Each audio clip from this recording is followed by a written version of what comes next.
Sejam muito bem-vindos ao meu canal, me chamo Tainara Lira e hoje nós vamos conversar sobre mais um livro. Qual é o livro de hoje? Menino de Engenho, de José Lins do Rego. Menino de Engenho é um livro, é um romance regionalista com caráter memorial, ou seja, evoca as memórias do personagem. No caso, foi um personagem fictício chamado Carlinhos. O livro não é narrado pelo garotinho Carlinhos, é narrado pelo adulto que o Carlinhos se torna, por Carlos de Mello, que é o adulto que o Carlinhos vai se tornar. O interessante é que essa é a primeira obra de José Lins do Rego. E como ele também morou em um engenho, vários aspectos da sua infância, vários aspectos da sua vida quando criança, ele trouxe em forma de reminiscência para dentro da obra, para dentro da vida de Carlinhos. Só que não é uma autobiografia, Menino de Engenho não é uma autobiografia do autor. Todos os aspectos de Carlinhos não são retirados exclusivamente da vida de José Lins, não é uma cópia fiel da infância do autor, é um personagem fictício com histórias também fictícias. O interessante também do livro é a estrutura, como os capítulos são organizados. Eu posso pegar Menino do Engenho e ler cada capítulo de forma isolada, que eu irei compreender, irei ter uma compreensão daquele capítulo sem necessariamente ter precisado ler os outros. É como se fosse vários contos que juntos formam uma obra só. Formam a obra que fala sobre a vida desse garotinho, desse menino de engenho, Carlinhos, até os seus 12 anos de idade. São capítulos independentes. Mas bem, sobre o que se trata o livro? Qual é a história de Carlinhos? Carlinhos é um garotinho que aos seus 4 anos estava em seu quarto e ouviu um barulho. Ouviu um barulho e foi procurar. Que barulho estranho e horrível era aquele? Então, chegando no quarto dos pais, ele encontrou sua mãe. Sua mãe deitada no chão e seu pai sobre ela como um louco. Ele a havia matado. Nos dias atuais, na nossa contemporaneidade, esse crime seria classificado como um feminicídio. Só que, na época de Carlinhos, lá em 1940, 1900, certo? No ano, no século de 1900. Era considerado algo relativamente banal. Era comum os crimes contra as mulheres, eram comum, não tinha uma pena elevada como tem-se hoje em dia. E o pai de Carlinhos não foi preso, foi levado para um hospício.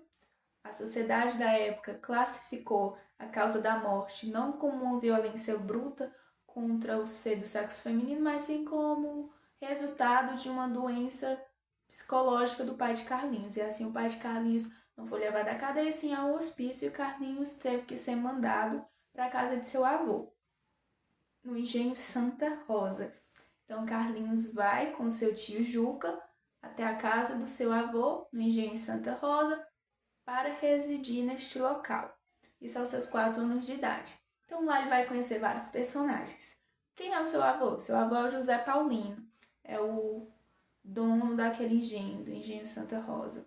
José Paulino tem uma filha que se chama Maria, que vai ser a tia Maria do Carlinhos, e a tia Maria vai ser um sonho, vai ser um anjo, vai ser o consolo dele nessa pós-morte da mãe. Ela vai cuidar dele, vai dar amor, vai tentar ser uma segunda mãe. E em contrapartida, de forma antagônica, temos a tia Sinhazinha, que é a cunhada do José Paulino, Coronel José Paulino, que vai ser uma megera, uma bruxa, horrível pro Carlinhos. Vai bater nele, não vai respeitar a sua sensibilidade, seus sentimentos de criança, não vai respeitar esse momento de luto do Carlinhos, vai ser grossa, arrogante, não somente com o Carlinhos, mas também com todos os indivíduos que moram ali naquele engenho. Dentro da casa, a gente também tem os negros, só que nessa época não eram negros escravizados, não eram pessoas escravizadas, eram pessoas que já eram livres por conta que a escravidão já tinha sido abolida, porém, por ter um vínculo grande por ter uma relação muito longínqua, há muito tempo, com aquele engenho, com as pessoas que ali moravam, e também pela falta de subsídio, né? Porque quando aconteceu a abolição da escravatura, os negros não receberam apoio algum governamental. Certo, estamos livres, mas agora o que vamos fazer? Vamos procurar um emprego. Ninguém empregava os negros.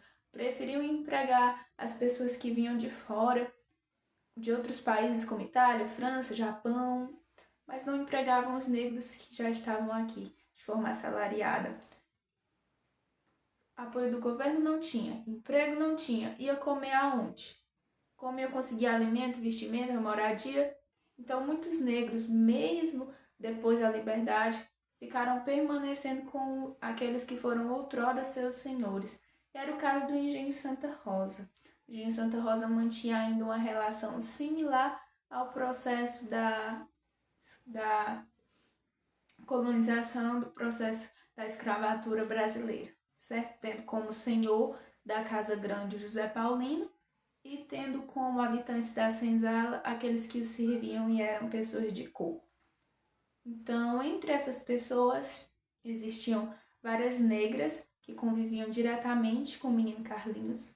Temos, por exemplo, a negra generosa, que era quem cozinhava, quem fazia umas comidas, uns quitutes gostosos. Temos também a negra Luísa, que foi com essa negra Luísa que o Carlinhos iniciou, que ele há de iniciar a sua vida sexual, que ele irá começar a explorar o próprio corpo, irá conhecer mais sobre o amor carnal, como o autor expressa no livro. Fora muitas outras. E além dessas pessoas que viviam dentro do Engenho Santa Rosa, temos também quem vivia fora do engenho, mas tinha contato com Carlinhos e sua família, que era o seu Lula. Seu Lula era dono do engenho vizinho, o Engenho Santa Fé, e aqui a gente percebe também a questão do contexto histórico. Nessa época, no Nordeste, estava havendo uma transição dos engenhos de açúcar para as usinas. Então, muitos engenhos estavam perdendo força, estavam perdendo capital monetário, que era o caso do engenho Santa Fé, que era o engenho do seu Lula, que era amigo do seu José Paulino, avô de Carlinhos. E ele tentava ainda manter as aparências, mesmo em falência, ele mantinha aqueles móveis chiques, aqueles móveis caros, andava ainda de carruagem e não tentava transparecer aquilo que estava escancarado aos olhos, que era a sua falta de dinheiro. Além de seu Lula, também temos a prima Maria Clara. Prima Maria Clara veio para o engenho passar as férias e foi com ela que Carlinhos deu seu primeiro beijo. Foi ela, diz o livro, que o primeiro amor de Carlinhos, mas eu gosto de pensar que o primeiro amor de Carlinhos não foi a prima Maria Clara, foi a prima Lili. Prima Lili é uma que ele cita bem no início. Uma garotinha pequena, loura, olhos azuis, branquinha, muito pálida, mas pálida não somente por natureza, mas pálida por doença. Prima Lili sofria de várias enfermidades, de várias patologias e acabou falecendo ainda quando criança. A imagem da prima Lili morta mexeu muito, ficou gravada dentro do coração de Carlinhos, tanto que ele diz que durante o seu crescimento até a vida adulta, sempre que ia para o enterro infantil, não chorava pela criança que havia falecido naquele instante, mas sim pela criança de Lili, que tinha falecido há muito tempo antes. Lili despertou nele sentimentos genuínos de amor, de carinho, de cuidado, e a prima Maria Clara também despertou esses sentimentos, mas não de uma maneira tão ingênua. Tinha mais um cunho de amor, como diria Luiz Vaz de Camões, de amor de fogo que arde e que não se vê. Então, com a prima Maria Clara, ele deu o seu primeiro beijo, só que ela foi embora. E ele ficou muito triste, chorou bastante. E foi muito também, uma boa palavra para expressar isso, foi muito zombado pelos habitantes do engenho, porque diziam tão novo e já apaixonado. E ele sofreu pela falta da sua amada Maria Clara, que tinha sido indo embora, porque ela não era de acordo com o livro Menina do Campo, era menina da cidade e por isso não poderia ficar ali.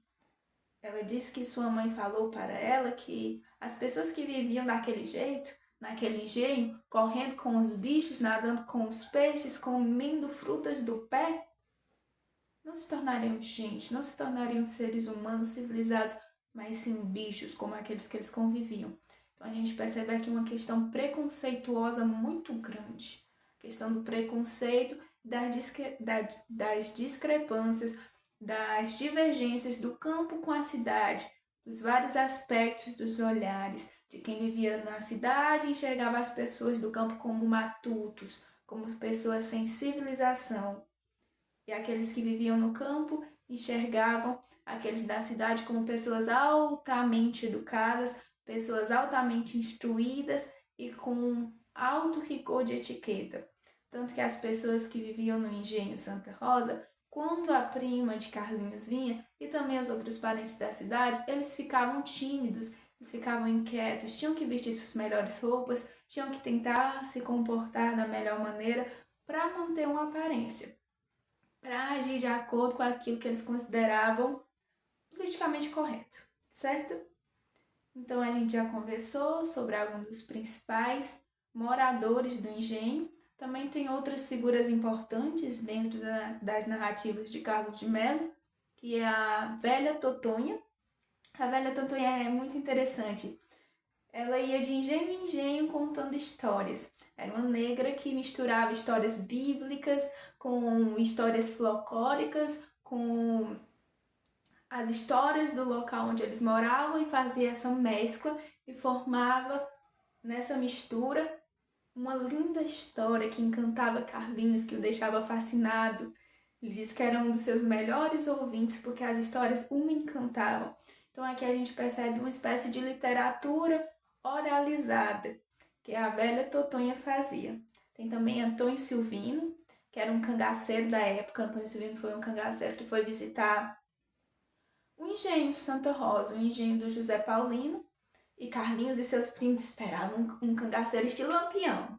Cangaceiro com olhar malvado, cangaceiro com arma grande do lado. Só que Antônio Paulino não era assim. Ou seja, Antônio Silvino não era assim. Era um cangaceiro com piadas, que contava histórias, que tentava se entrosar com a população ali do engenho, que tentava agradar o senhor do engenho, o senhor Antônio Paulino, o seu José Paulino. E o Carlinho ficou muito decepcionado, porque ele esperava um cangaceiro estilo Lampião. E não foi o que apareceu. Aí ele conta nas suas memórias que ficou muito decepcionado devido a isto, que esperava um rei do cangaço e encontrou um contador de histórias. Outro fato também da vida do Carlinhos é que ele começou a sua infância no Engenho Santa Rosa como um menino puro. Ele diz que começou como um menino quase que angelical.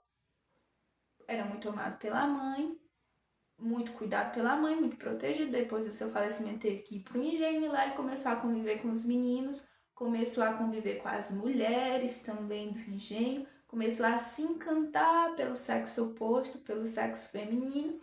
Acabou vendo na reprodução animal aspectos biológicos desse tipo de contato íntimo entre seres do sexo oposto e aos 12 anos teve a sua primeira relação sexual com uma mulher considerada prostituta na época. Acabou pegando DST, acabou ficando com doenças consideradas na época doenças do mundo.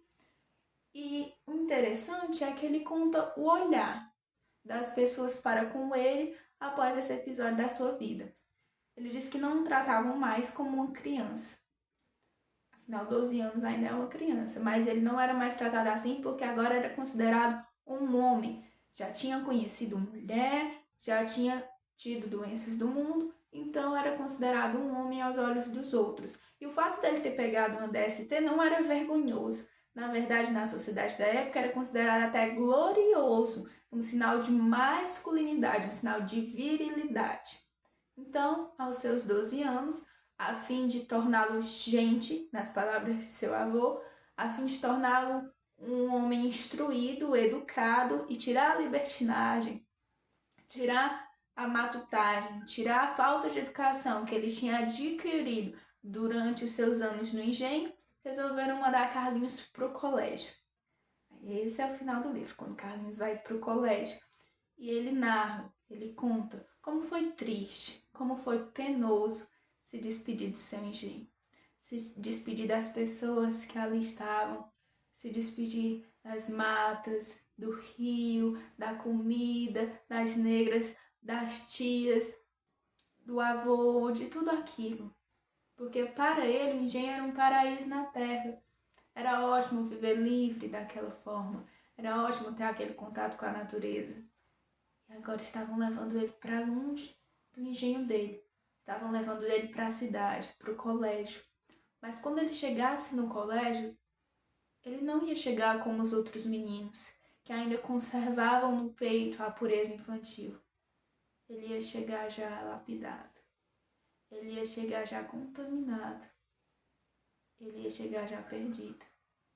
Menino perdido, menino de engenho.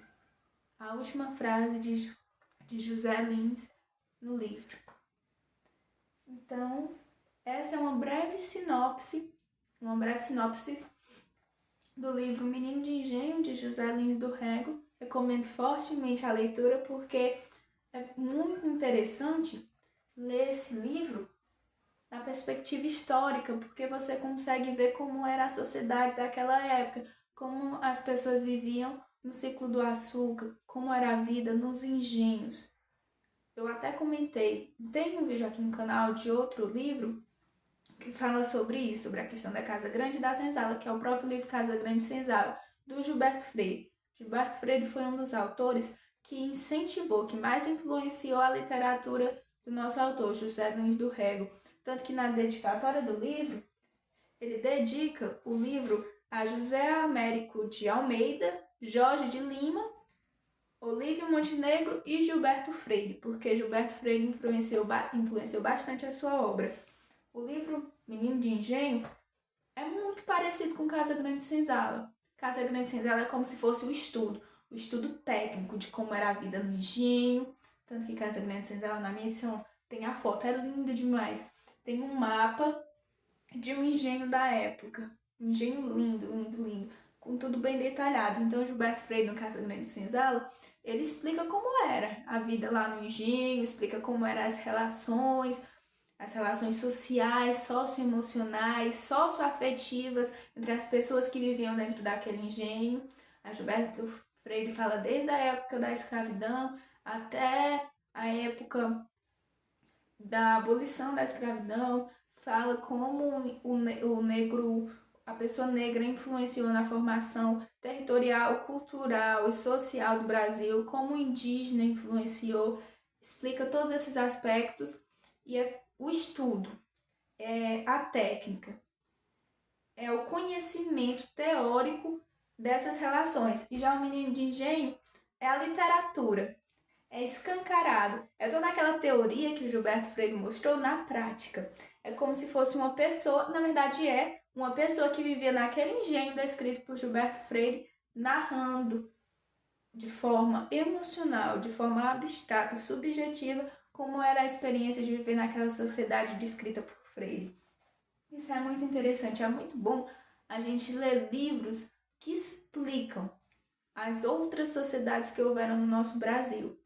E sempre ter cuidado de ler de uma forma que não tenha um anacronismo. A gente sempre tem que entender a época que aquela obra foi escrita e a época que os personagens estão vivendo, o contexto histórico, o que está acontecendo no mundo, o que está acontecendo no Brasil, para não cometermos erros cronológicos, para não termos preconceitos em relação a costumes que na época eram considerados comuns. Costumes que eram costumes, eram considerados cultural, que era considerado religioso ou algo semelhante. Outro livro também que traz um pouco do regionalismo, que mostra como era a sociedade em uma determinada época, é um que eu li agora recentemente, A Moreninha. Moreninha é maravilhoso, é uma delícia de se ler. Na história da Moreninha, ela é uma mocinha de 14 anos e o seu amor é um homem que está no 5º semestre de medicina na casa dos seus 21 ou 22 anos, o Augusto. Atualmente, esse tipo de romance não é aceito, porque a diferença de idade é gritante. Ela é uma criança, está iniciando a sua entrada na adolescência, e ele já é um homem já formado, já conhece, já teve várias experiências de mundo, tem mais conhecimento, tem mais maturidade que a jovem Carolina. Ela é uma criança. Mas na época, um romance desse era o mais aceitável, o mais idealizado possível. Recomendo ler Moreninha. Os diálogos são incríveis. Os diálogos são incríveis. A sagacidade da Moreninha de responder ao Augusto e o Augusto de elogiá-la e cativá-la logo após a sua resposta, de maneira sutil, mas também de uma maneira explícita. É incrível. A forma que ele descreve a menina Carolina. Carolina é um nome bem querido, né? Aqui no Brasil tem várias músicas com o nome Carolina, com a mulher Carolina. Seu Jorge, aquela música Seu Jorge é linda, principalmente quando a Carolina que inspirou ele a compor a música, entra tocando o pandeirinho dela. É ótimo, eu vou botar aqui na descrição para vocês ouvirem. Carolina, Seu Jorge. Tem também outro samba que fala de Carolina, do nosso querido Luiz Gonzaga, com a sua música Carolina. Maravilha de mulher. E aí na obra da Moreninha, a personagem Moreninha se chama Carolina e ela é muito sexualizada, assim. Ela é muito interessante, ela é perspicaz, ela é divertida, ela é sapeca, ela tem aquele quê de malícia, mas também a sua ingenuidade. Ela sabe se preservar, mas também se mostrar. Recomendo fortemente, é um livro fininho, uma leitura rápida e gostosa, de A Moreninha. E outros romances regionalistas também, que são interessantes para compreendermos os contextos de cada época histórica. Mas iria falar de Mindinho e acabei me postergando. As informações que eu queria repassar para vocês sobre Menino de Engenho foram ditas. Recomendo fortemente ler a obra, assim vocês podem ter contato com a literatura de José Lins do Rego. Se vocês quiserem conhecer a história verídica do autor, ele tem livros sobre a sua vida especificamente, relatos autobiográficos, certo? Mas esse aqui não é uma autobiografia. Então, se você quiser conhecer mais da vida do autor, procure as suas obras referentes ao retrato fiel de como foi a sua infância, o seu processo de amadurecimento, tá certo? Menino de Engenho é a sua primeira obra e o personagem é fictício, um garotinho chamado Carlinhos, certo? Tudo de bom pra vocês, até o próximo vídeo. Tchau!